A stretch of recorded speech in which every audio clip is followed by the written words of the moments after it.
The time has come for me to talk about the final panel of Kratos' shrine, and what entails for the present and future of our protagonist. Many argue that the image depicts Kratos becoming the All-Father, but I want to bring a different perspective. Welcome to another page of the Midgard Chronicle, in which I explain why Kratos very fittingly will be, or in fact already is, the Norse pantheon's god of war. To clear up any confusion, this drawing was not originally on the shrine, and Grabora drew over the original panel that depicted Kratos' death prophecy, which he of course averted. The new shrine shows Kratos giving to the people and being loved for it, but that does not necessarily mean he leads these people. Also, keep in mind that this future is not sealed, it's a path that Kratos chooses to pursue, so it's subject to change. But I mean, come on, we all know it's coming through. Here's why I think Kratos is the god of war. Beginning with the obvious, Kratos was the general who led the armies of the Nine Realms into Ragnarok. In a mythological world full of gods, leading many other deities to battle technically makes you the god of war. To expand on that, throughout the entire game, Kratos was very purposely put into the role of Tyr without him even knowing it. For most of the game, everyone believed it was Tyr who was meant to blow Gjallarhorn and lead the realms into battle in the Jotnar shrines, when it was obviously Kratos. The Lost Pages podcast confirms Groa knew that Kratos will be present in her Ragnarok prophecy. And, in the events leading up to it all, she also saw a pale, white ghost from a distant land and his young son, somehow intertwined in this terrible prophecy. So it was never meant to be Tyr. And to make things more painfully obvious, the general's runes translate to War God. So you know, very on the nose. Well, as on the nose as translating runes to Latin letters and then finding the correct translation from Old Norse to English could be. Kratos was the one to unite the realms just like Tyr did.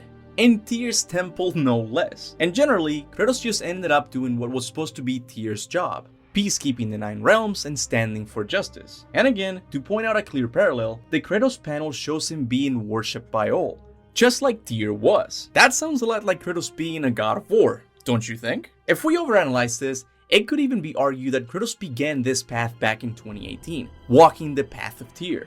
So the parallels Santa Monica put are pretty clear. But then, if Kratos isn't the All-Father, then who will rule the Nine Realms? I think by looking at the aftermath of Ragnarok and what the remaining characters are doing, everything naturally falls into place. Sif and Hildisvini assumed leadership of the Aesir and Vanir, and in my eyes, that could easily extend to the rest of the realms. Don't you think they would make for great all-parents? That sounds wrong, but you know what I mean. Freya will start her new Valkyrie Academy with Thrud and the Shield Maidens, or something, as hinted after beating Ghana. So then, how's it feel being Queen of the Valkyries? Queen. Why? There are no Valkyries left. The Shield Maidens. Will you not lead them? Or rebuild?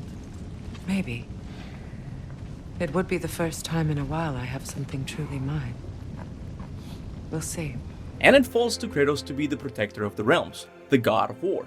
And Mimir will just hang out with him, no pun intended, because they're the best of friends. And also, Mimir doesn't really have a choice. What is he gonna do, roll away? But this whole video has a big ass shadow casting over it, so let's address that now. What about Tyr? Yes, I know we find out the true god of war is alive. Kratos even questions it himself. Your god of war has truly returned. What now? Well, after sitting in a cell for almost 150 winters, it's clear that Tyr, much like his imposter counterpart, isn't very interested in resuming his godly duties. And you can't really blame him. The man went through a lot.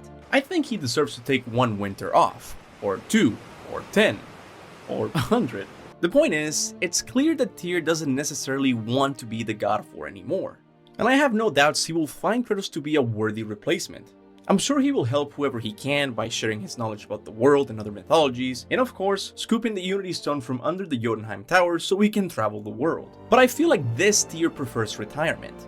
Good thing there's already a deity with a very fitting resume doing what he's been doing. Besides, this series is called God of War. So I think it's fitting if the character we play as is the titular God of War again. Cause you know, God of War, he's the God of War. The fucking god of war.